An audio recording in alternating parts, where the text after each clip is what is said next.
Sir मुझे मैंने अपने परिवार को छोड़ा है, मैंने अपने माँ बाप को छोड़ा है, लेकिन आज मुझे अपराधी बनाया जा रहा है महोदय। साल 1993 में उत्तराखंड के पंचूर गांव में रहने वाला अजय अचानक से घर से लापता हो गया। बेटे को खोजने पिता आनंद सिंह हर मुमकिन जगह पर गए, लेकिन उसका कोई अता पता नहीं था। बेटे की याद में मां के लिए एक एक दिन काटना मुश्किल था।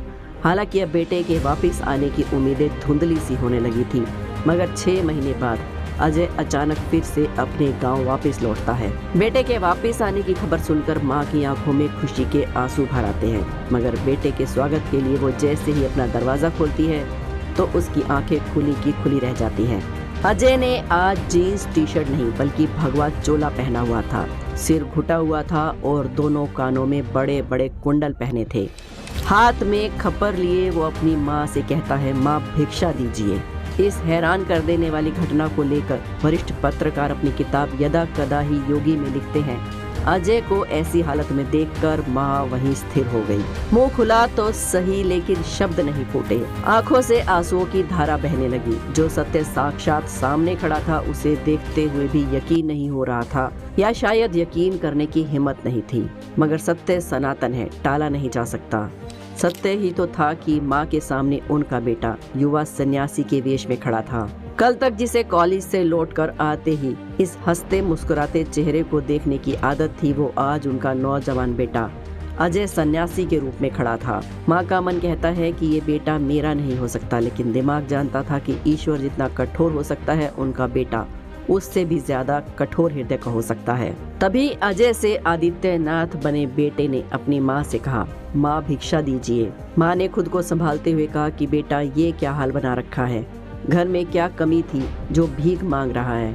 बेटा बोला, माँ संन्यास मेरा धर्म है, एक योगी की भूख भिक्षा से ही मिटती है। आप भिक्षा में जो भी देंगी वही मेरे मनोरथ को पूरा करेगा। माँ ने रोते हुए कहा कि पहले तुम अंदर तो आ जाओ, मगर युवा सन्यासी अपनी माँ के आंसुओं से भी नहीं पिघलता और उनसे कहा, नहीं माँ, भिक्षा लिए बिना मैं अंदर नहीं आऊंगा और ना ही वापस जाऊंगा। आप पहले मुझे भिक्षा दीजिए, मैं रमता जोगी हूँ, मुझे आप भिक्षा दीजिए, फिर मैं प्रस्थान करूंगा। आंसुओं को छिपाती माँ अंदर गई और उसे जो समझ में आया उसने बेटे के भिक्षा पात्र में डाल दिया। भिक्षा लेते ही योगी आगे चल दिए। आवाज अभी भी गूंज रही थी, पहाड़ों के करीब पहुँचते बादलों तक, अलख निरंजन। इस तरह से अध्यात्म के सफर पर चलकर अजय सिंह बिष्ट बन गए योगी आदित्यनाथ। और आज हम आपको योगी आदित्यनाथ के जीवन से जुड़ी ऐसी ही कुछ अनकही अनसुनी कहानियां बताएंगे। लेकिन उससे पहले नए दर्शक जल्दी से चैनल को सब्सक्राइब कर लीजिए और वीडियो को लाइक जरूर कर दें। योगी आदित्यनाथ का जन्म 5 जून 1972 के दिन पुरी गढ़वाल उत्तर प्रदेश यानी आज के उत्तराखंड के परचूर गांव के राजपूत परिवार में हुआ था। उनके पिता का नाम आनंद सिंह बिष्ट था। योगी जी ने 1989 में ऋषिकेश के भरत मंदिर इंटरमीडिएट कॉलेज से इंटर की पढ़ाई पूरी की। इसके बाद उन्होंने कोट द्वार के पीताम्बर दयाल महाविद्यालय से BSc में एडमिशन लिया, जहां से पास होकर उन्होंने 1992 में गोरखपुर यूनिवर्सिटी के फिजिक्स MSc में एडमिशन लिया, लेकिन उसे पूरा किए बिना ही घर छोड़कर चले गए और फिर जब वापस आए तो वो एक योगी बन चुके थे। नवंबर 1983 से फरवरी 1984 तक उन्हें कई कठिन परीक्षाओं से गुजरना पड़ा, लेकिन उन्होंने हार नहीं मानी। 15 जनवरी 1994 को गोरखा पीठाधीश्वर महंत अवैधनाथ महाराज ने पूरे विधि विधान से उन्हें अपने उत्तराधिकारी के रूप में घोषित कर दिया। अब अजय सिंह बिष्ट पूरी तरह से सन्यासी बन गए थे। योगी जी के बारे में लिखने वाले बताते हैं कि अजय को वापस घर लाने के लिए उनके पिता आनंद सिंह और माता सावित्री दोनों गोरखपुर पहुंचे थे, जहां उनकी मां ने महाराज अवैधनाथ को कहा था कि महंत जी मेरा बेटा लौटा दीजिए। जो सुनकर महाराज ने कहा कि 4 बेटे हैं तुम्हारे, एक बेटा हमें दे दो।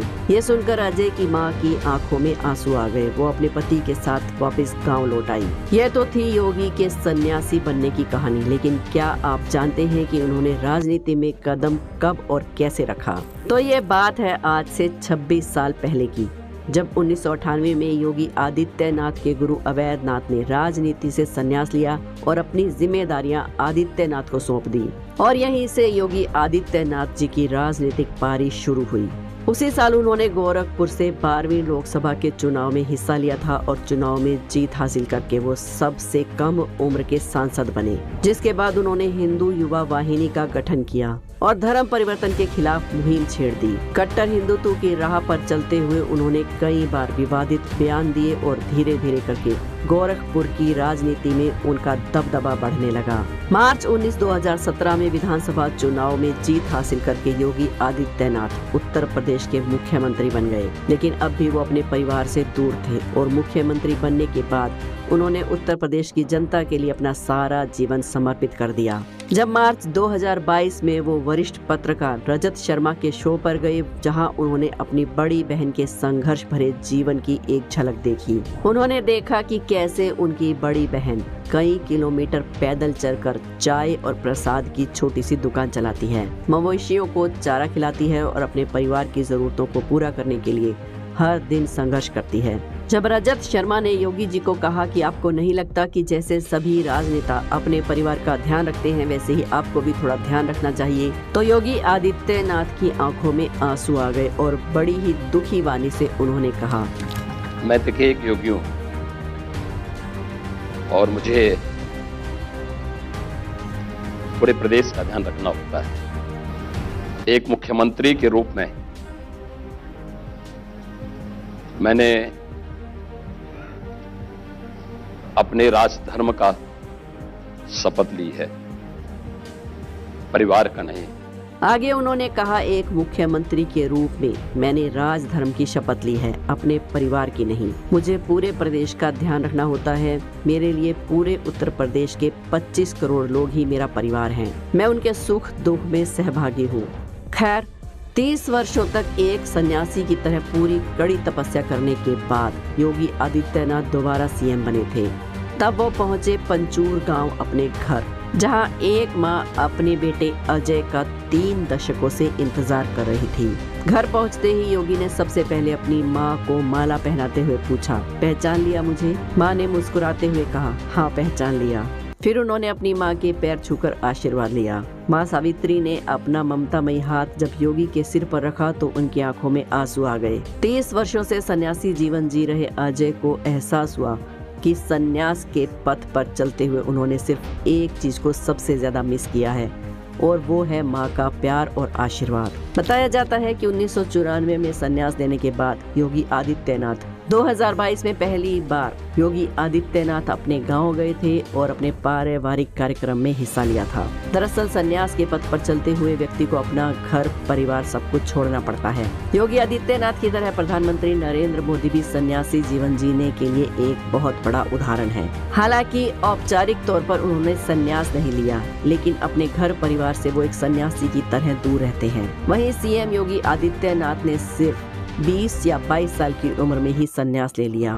तब से लेकर आज तक वो सन्यासी जीवन ही जी रहे हैं। योगी जी सुबह 3 बजे बिस्तर छोड़ देते हैं, फिर 4 बजे से 5 बजे तक योगा करते हैं, जिसके बाद योगी स्नान करके शुद्ध तन और मन से पूजा अर्चना करते हैं। इतना ही नहीं, वो समय समय पर गोरखपुर जाकर मठ और मंदिर परिसर के चक्कर लगाते हैं, वहाँ की सफाई का जायजा लेते हैं, गौशाला में जाकर गायों की सेवा भी करते हैं, मछलियों को दाना डालते हैं।